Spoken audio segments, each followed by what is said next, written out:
Today is March the 5th. Why did Paul appeal to Caesar? Well, let's read the story when he did. Acts chapter 25.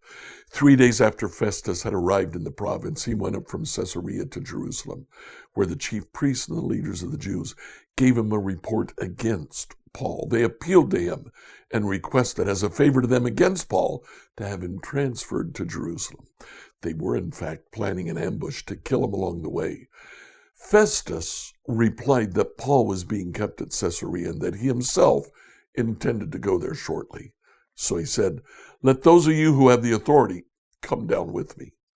If there's anything wrong about the man, let them accuse it."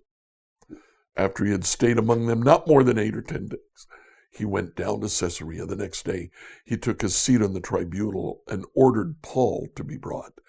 When he arrived, the Jews who had gone down from Jerusalem surrounded him, bringing many serious charges against him, which they could not prove. Paul said in his defense, "I have in no way committed an offense against the law of the Jews, or against the temple, or against the emperor." But Festus, wishing to do the Jews a favor, asked Paul, "Do you wish to go up to Jerusalem to be tried there before me on these charges?" Paul said, "I'm standing before the emperor's tribunal. This is where I should be tried. I've done no wrong to the Jews, as you very well know. If I'm in the wrong and have committed something for which I deserve to die, I am not trying to escape death. But if there's nothing to their charges against me, no one can turn me over to them. I appeal to the emperor." Then Festus, after he had conferred with his council, replied, "You've appealed to the emperor? To the emperor you will go." Well, what we see here, there has been a change from Felix to Festus. They change governors fairly frequently in Palestine. The shortest was 1 year, the longest 10 years. That was actually Pilate. The average time was about 4 years. The Jews want to bring Paul to Jerusalem, but they want to ambush him and kill him on the way.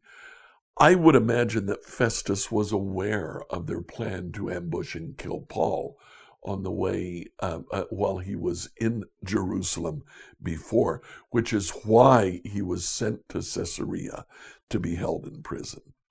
Festus says, "No, I'll go and I'll talk to him in Caesarea. Then we'll decide where he's to be tried." Now, Festus was a very good leader. He dealt with things quickly. He wanted to get the issue of Paul resolved. So he goes to Paul in Caesarea. The Jewish leaders come down, make their accusations. Paul says, "I am innocent of Jewish law. I am innocent of temple law, and I am innocent of Roman law." Festus asks Paul, "Are you willing to go to Jerusalem?" And Paul recognizes that this is a second attempt to have him killed. So Paul appeals to Caesar instead. This sets the stage for Paul to be tried in Rome. Now, I would imagine in the back of his mind, Paul remembers the prophecies that he would share the gospel all the way to Rome.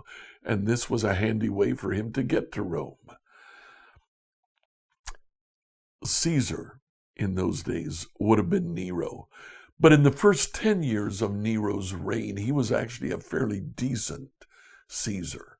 He was still under the tutelage of the Roman philosopher Seneca, trying to please Seneca. You know, there is a history of Jews appealing to Gentile authorities for protection. One of the most famous of these probably is the book of Esther. Let's read Esther chapter 7. Esther 7, New Revised Standard Edition. So the king and Haman went in to feast with Queen Esther. On the second day, as they were drinking wine, the king said to Esther, "What is your petition, Queen Esther? It should be granted you. And what is your request? Even to half my kingdom, it shall be fulfilled." Then Queen Esther answered, If I have won your favor, O king, and it pleases the king, let my life be given me, that is my petition, and the lives of my people, that is my request. For we have been sold, I and my people, to be destroyed, to be killed, and to be annihilated. If we had been sold merely as slaves, men and women, I would have held my peace, but no enemy can compensate for this damage to the king. Then King Ahasuerus said to Queen Esther, Who is he, and where is he? Who has presumed to do this? Esther said, A foe and an enemy, this wicked Haman. Then Haman was terrified before the king and the queen. The king rose from the feast in wrath and went into the palace garden.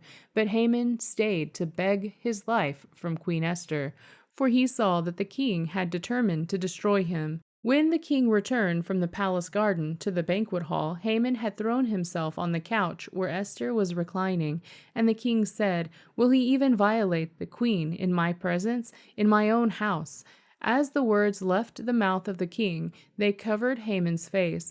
Then Harbona, one of the eunuchs in attendance on the king, said, Look, the very pole that Haman has prepared for Mordecai, whose words saved the king, stands at Haman's house, 50 cubits high. And the king said, Hang him on that. So they hung Haman on the pole that he had prepared for Mordecai. Then the anger of the king abated. So in the book of Esther, the story goes on, and the Jews are actually given a privileged position before Artaxerxes. Maybe that's part of what Paul is also expecting. So what do we do about this today?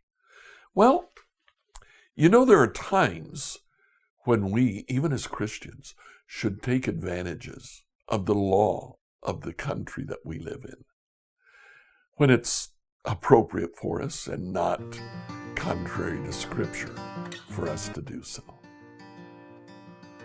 Scripture reading from the New Revised Standard Version by Emily Herrera. Once a week, New Hope Church uploads its sermon from the previous Sunday, just the sermon. You can find it on our YouTube channel, New Hope Church Greenwood IN, or any of our podcast channels.